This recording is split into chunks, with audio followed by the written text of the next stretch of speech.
Guitar Christian, and welcome to another tutorial video. What we're going to look at today is, in the second part to my Doom special, a crossover for my rock blog episode, is looking at the Doom Riff.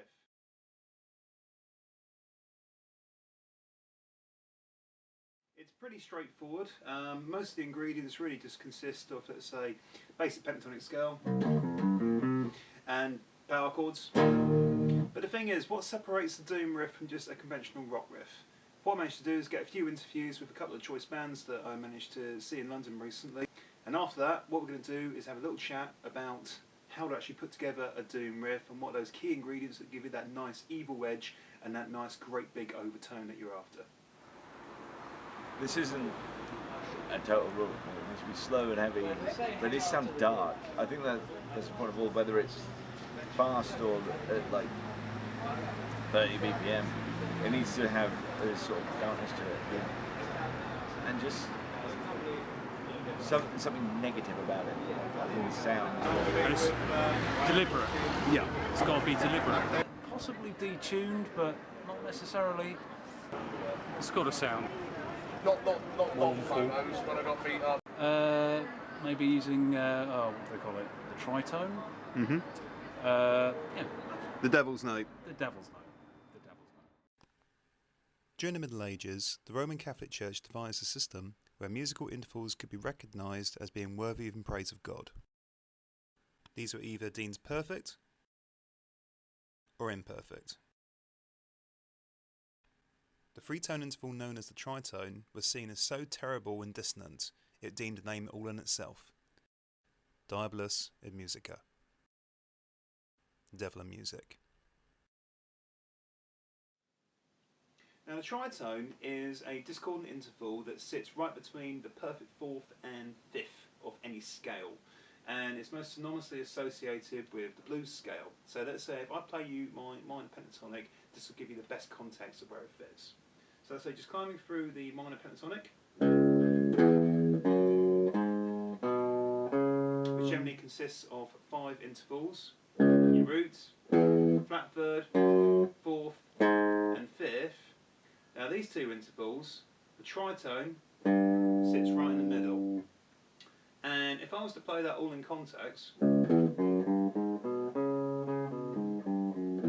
you can hear that bluesy connotation to it.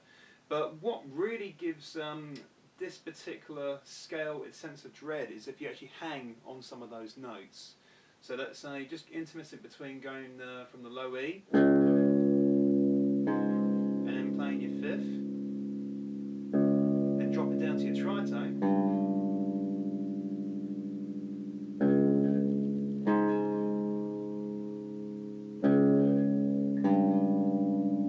it's quite unsettling because you're going from a resolved interval into a very discordant interval that wants to be resolved, so you've got that tension and release. Again, Sabbath nailed it with that first time. No one's ever perfected that. If it's good enough for Tony Iommi, or maybe good enough for the scraps underneath Tony Iommi's table.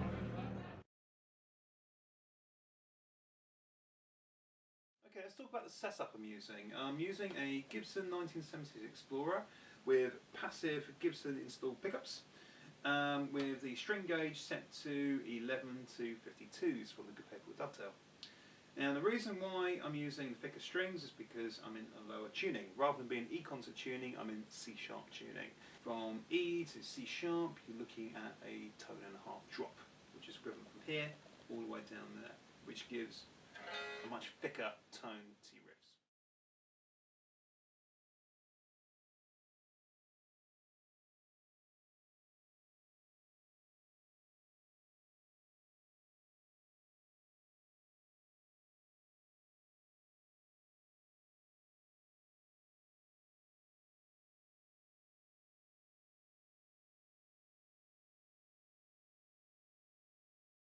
I think a really important thing with this kind of music is, rather than just simply the notes you pick, I think if you get the right overtone in your guitar just from a simple power chord, then you're onto a winner.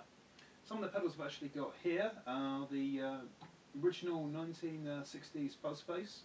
We've also got the classic 1980s Boss HM2 heavy metal pedal, and also just some straight overtones from the amp itself. So what I'm going to do is I'm going to go through a few little examples of just hearing the actual pedals and getting the comparison of the overtone, and you'll hear some of the relations between particular bands that actually use this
smaller ingredients, the bigger the result. Even if you, let's say, just take a single chord and just really let it ring out. Let's say putting the fuzz face on.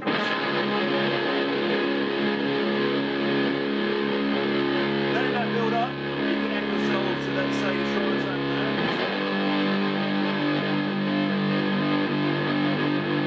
Building on tension.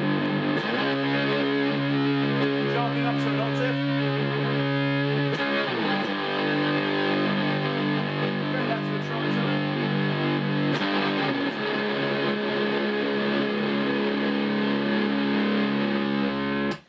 Essentially, all you've really used there are two main root notes, basically just going from your low E, going to your tritone, and going to your octave with a power chord on top. Pretty simple, but very, very effective.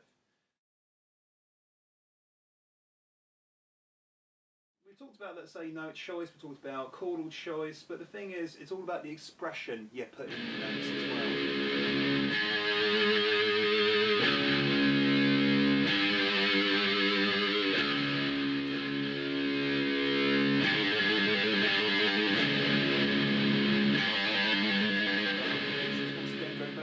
Black Sabbath, as I said, it's going to be mentioned quite a lot, is the use of, let's say, wah-wah can really, really help as well, because it gives an extra little bit of expression into those single note riffs, because not everything is going to be with power chords.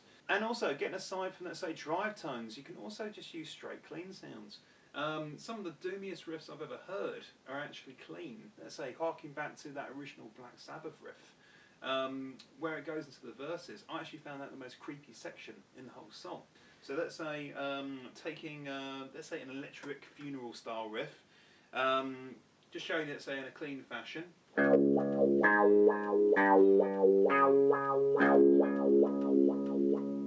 Okay, and I'm just sort of rocking forward into, let's say, a crotchet rhythm, but it's kind of sounding more like I'm going 1 and 2 and 3 and 4, and you get some really, really cool tones out of that.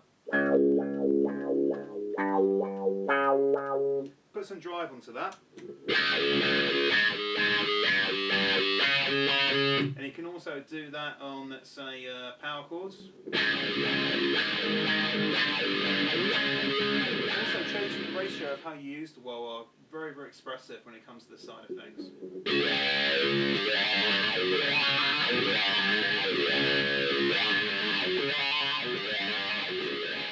All classic little Black Sabbath traits and completely synonymous with the doom metal scene. Really, really great for putting to those riffs.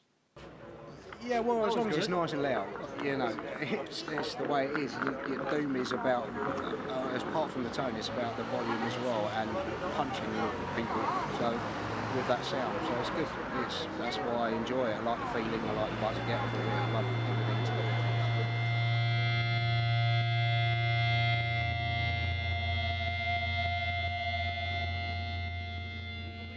Let's say with a lot of these riffs there's a heavy use of feedback as well because of the high amounts of drive. Now, feedback can actually be used just like the suspended notes we talked about for uses of, let's say, various notes in the blues scale and also using the tritone. The feedback can be just as effective. So, let's say if we ramp up the tones a little bit, sticking on, let's say, the drive tone we've already got from the amp, what I'm now going to do is stick on something like the fuzz space in between. So this is the sound we've already got. I'm going to back off the gain a little bit on here, so it's now peaking to around about 2. Sticking the fuzz face on, still at full. You can already hear it coming out.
Just with the combo, just with the fuzz face, and by having the headstock attached to there, it creates further resonance, because you've got to take in mind resonance is all based on movement. So let's say you've got the speaker moving there, you've got the guitar moving because you've got the resonance of, let's say, the strings going. If you actually put the headstock on there, it creates a nice big circle of resonance just going round and round and round.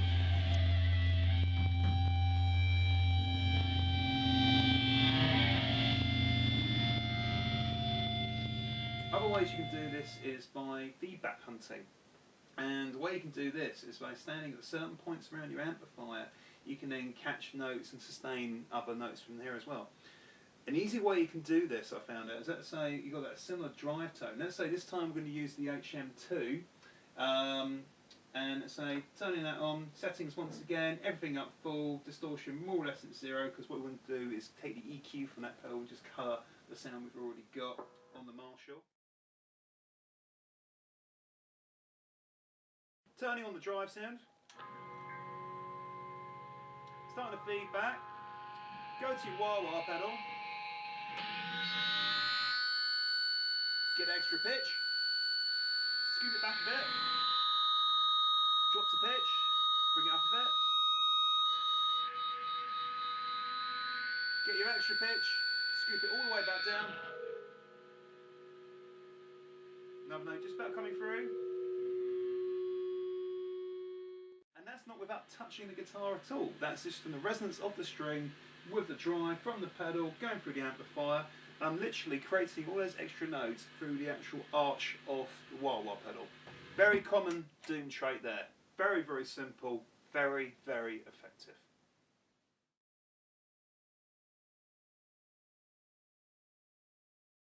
We've talked about tone, we've talked about your tunings, we've talked about all those key ingredients to get you started. But what is the key thing to actually get the inspiration into these riffs rather than sounding just like generic blues patterns? It has to be kind of slow and dark, but it can't be that kind of generic because it's very easy to write like you have to come up with something that actually makes the song as well, but it's kind of characterful. It's almost like a theme. The secret is not to think about it. As soon as you start thinking about it, then it stops being good. I think the best riffs are the ones you don't think about. Well, that's it. We don't really sort of does that sound like a really doomy riff? We just sort of work at something. Yeah, that sounds good. Can we make a really nice harmony over the top of that part? I mean, with us, there's we tried just doing like one on our own, like, and bring the whole thing to practice, and it just doesn't work. You can get about as far as having one riff and then an idea for what could maybe follow it, and that's it. Because as soon as you start bringing anything properly structured in, it just all goes to rat shit. So it's always just stand in the room and just feeding back for 10 minutes, and then someone just goes. I think everything's important if you've got all the ingredients to make a band nice and loud and noisy, and people just get on with it and can enjoy it, lay back and chill. It's fine. You know? You don't have to play a million notes a minute just to get a good feeling. So for some people, that's really good, especially me. I love the extreme metal and stuff. But generally, you know, this is what I do these days, and this is what I've always loved. So, you know, I think everything's important. If it's a good band, it's a good band. Yeah, I don't know. I've no idea what the secret is, but it's probably subconscious. It's basically all working together until you can all agree that you found something you like and that you've actually got to the end of it. Yeah. Right, well, that basically wraps up this video. Slightly unorthodox approaches to riffing, but hopefully this will give you a good idea of how to actually approach this particular style. The key thing is there really is no rules. You've got a basic skeleton of, let's say, the blues, but let's say if you can get beyond that and kind of, you know, try pushing these sounds in all these different directions, that is the true ethos to me of what doom metal riff is, and something that can actually create this very, very unique and different, and actually will stand out for yourself, not necessarily anybody else. But have fun with it, and always keep rocking, stay inspired, and we'll see you in part 3 back on my blog channel. All the best, and keep on dooming in the free world. See you soon.